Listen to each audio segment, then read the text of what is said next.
कहानी का नाम है रमेश पेंटर और 1 किलो प्यार। ये इसका पहला हिस्सा है जिसका नाम है कद्दूकस और तीसरे पीरियड में छुट्टी। कद्दूकस मुझे हमेशा बहुत प्यारा लगता था। उसे देखकर हमेशा लगता था कि जैसे अभी चलने लगेगा। बहुत बाद मैंने जाना कि कुछ चीज़ों के होने का आपको उम्र भर इंतज़ार करना पड़ता है। उससे पहले मैंने रसोई में कई कांच के गिलास तोड़े, बोलना और छिपकर रोना सीखा। मेरी माँ शहर की सबसे सुंदर औरत थी और हम सब ये बात जानते थे। मैं भी जो 12 साल का था और चाचा भी जो 32 साल के थे। ऐसा जान लेने के बाद एक स्थायी अपराध बोध सा हमारे भीतर बस जाता था। हम सब आपस में घर परिवार की बहुत सारी बातें करते थे और उससे बाहर निकल आने की कोशिश करते थे, लेकिन आखिर में हम सब सो या रो ही रहे होते थे। मैं अकेला था और मेरे भाई बहन नहीं थे। वो होते तो हम सब साथ में अकेले होते। हमारा घर ही ऐसा था। बाद में मैंने अखबारों में वास्तुशास्त्र के बारे में पढ़ा तो पता चला कि सदर दरवाज़ा दक्षिण की ओर नहीं होना चाहिए था और रसोई के पूर्वी कोने में जो लोहे की टंकी रखी थी जिसमें माँ आटा और मैं अपनी कॉमिक्स रखता था, उसे घर में कहीं नहीं होना चाहिए था। मैं 8वें बरस में था जब मैंने आत्महत्या की पहली कोशिश की। मैं रसोई में चाकू अपनी गर्दन पर लगाकर खड़ा था और आंगन से मुझे देखकर माँ दौड़ी चली आ रही थी। वह मेरे सामने आकर रुक गई और प्यार से मुझे चाकू को फेंक देने के लिए कहा। मेरा चेहरा तना हुआ था और मैं अपना गला काट ही लेना चाहता था। न जाने आसमान से मुझे कौन सा रंग दिखाई दिया। माँ की बिल्लौरी आंखें ही मुझे सम्मोहित कर गईं। मैंने चाकू फेंक दिया। फिर माँ ने मुझे बहुत प्यार किया और बहुत मारा, मगर उसने मुझसे ऐसा करने की वजह नहीं पूछी। उसे लगा होगा कि कोई वजह नहीं है। मेरी माँ बहुत सुंदर थी और वह नाराज भी हो जाती थी तो उससे ज्यादा दिनों तक गुस्सा नहीं रहा जा सकता था। उसके शरीर से घी जैसी खुशबू हमारे पूरे घर में तैरती रहती थी और आखिर पूरे शहर की तरह हम भी उसमें डूब जाते थे। पूरा शहर, जिसके मेयर से लेके रिक्शे वाले तक उसके दीवाने थे। वह नाचती थी तो घर टूट जाते थे। पत्नियां अपने पतियों से रूठ कर रोने लगती थीं। स्कूलों के सबसे होनहार बच्चे आधी छुट्टी में घर भाग जाया करते थे। बाजार बंद हो जाते थे और कभी कभी तो दंगे भी हो जाया करते थे। बात 2002 की है।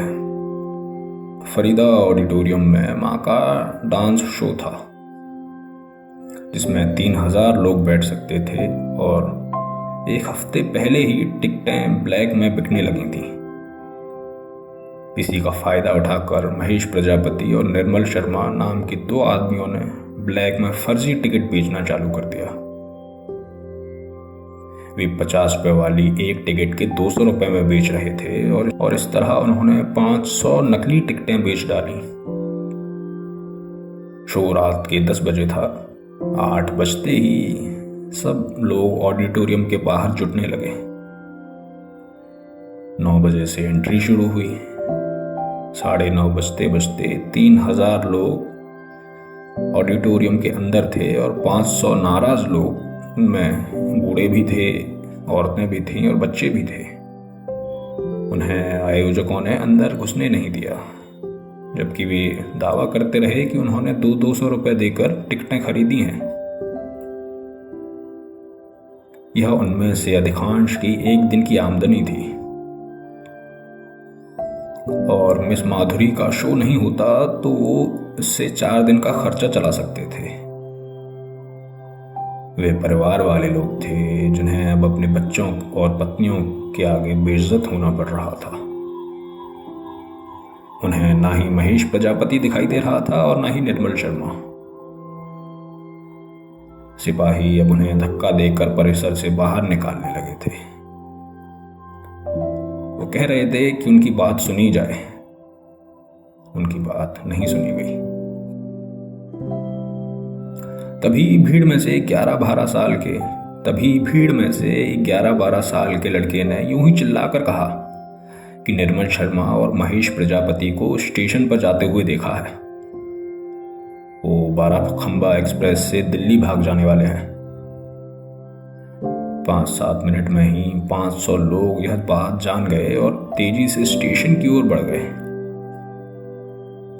जबकि उनमें से अधिकांश को यह नहीं पता था कि 12 खंबा एक्सप्रेस कहां से जाती है और कहां को जाती है, उसका वक्त क्या है।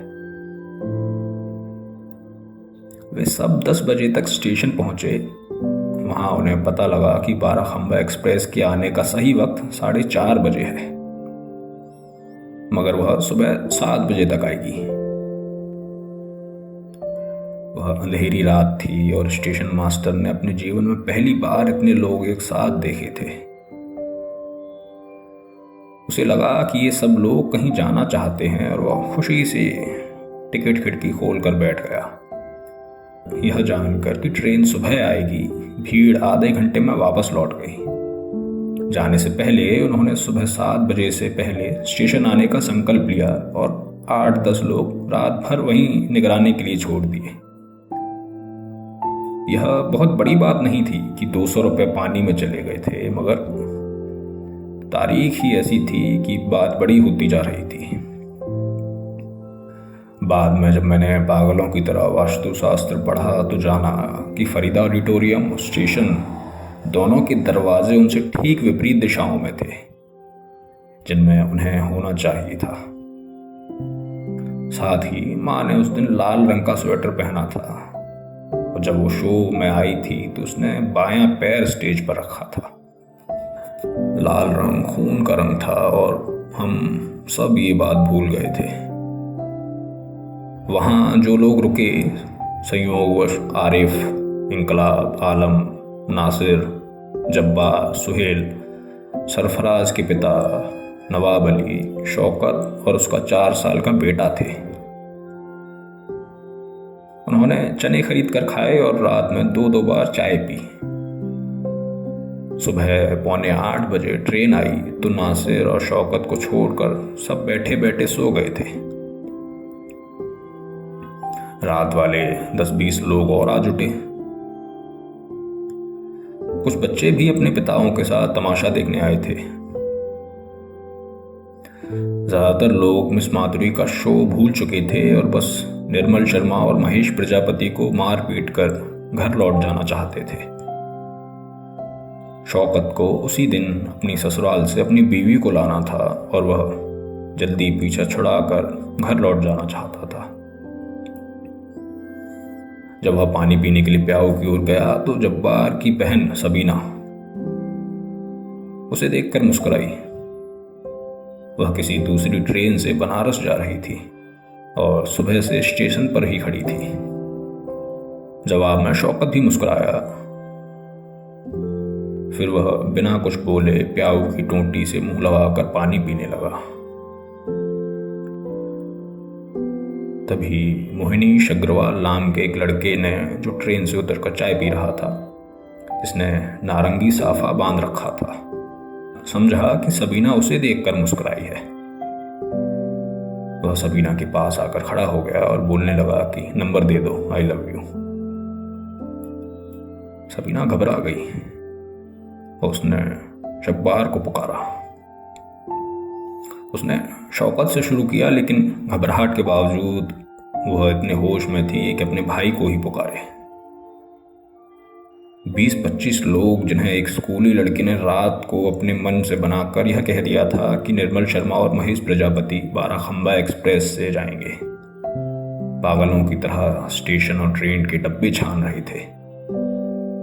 तभी उन्हें सबीना की पुकार सुनाई दी। सबसे पहले शौकत उसके पास पहुंचा। उसने मोहनीश अग्रवाल को एक थप्पड़ मारा। जवाब में मोहनीश अग्रवाल ने भी शौकत को थप्पड़ मार दिया। चाय पी रहे उसके 2-3 दोस्त भी आगे आ गए। वे और आगे आ ही रहे थे कि तभी भीड़ ने उन्हें घेर लिया। निर्मल शर्मा भी उसी तरह तिलक लगा कर रखता था जिस तरह मोहनीश अग्रवाल ने लगा रखा था। भीड़ के ज्यादातर लोगों ने उसे टिकट खरीदते हुए बस एक नजर ही देखा था, इसलिए उन्हें यह लगा कि यही निर्मल शर्मा है और इसलिए सबीना चिल्लाई है। सब लोग सबीना की दाद देने लगे और बाकी मोहनीश अग्रवाल और उसके साथियों को मारने लगे। बाद में जो हुआ वह यह था कि मेरे शहर के सैकड़ों लोग अचानक स्टेशन पर आ गए। उनके पास पेट्रोल के गैलन थे और लाठियां भी। बच्चे भी थे जो ट्रेन पर पत्थर फेंक रहे थे। उनमें से कोई ऐसा नहीं था जिसने मिस माधुरी का शो का टिकट खरीदा था। टिकट वाली ठगी के शिकार तो मोहनीश अग्रवाल को पीट कर ही पेट भर चुके थे, पर वे सब हैरान होकर देख रहे थे कि ट्रेन चल पड़ी है और भीड़ ने एक डब्बे में आग लगा दी है। मैं नहीं जानता कि सब खत्म कर डालने पर आमादा वह भीड़ अचानक कहां से आई थी, लेकिन मुझे लगता रहा कि मोहनीश अग्रवाल वह हरकत न करता और जब्बार और शौकत और बाकी लोग उस समय स्टेशन पर ना होते तो शायद कुछ भी ना हुआ होता। मोहनीश 2-4 फिक्रे कसता और अपनी ट्रेन पर चढ़ जाता।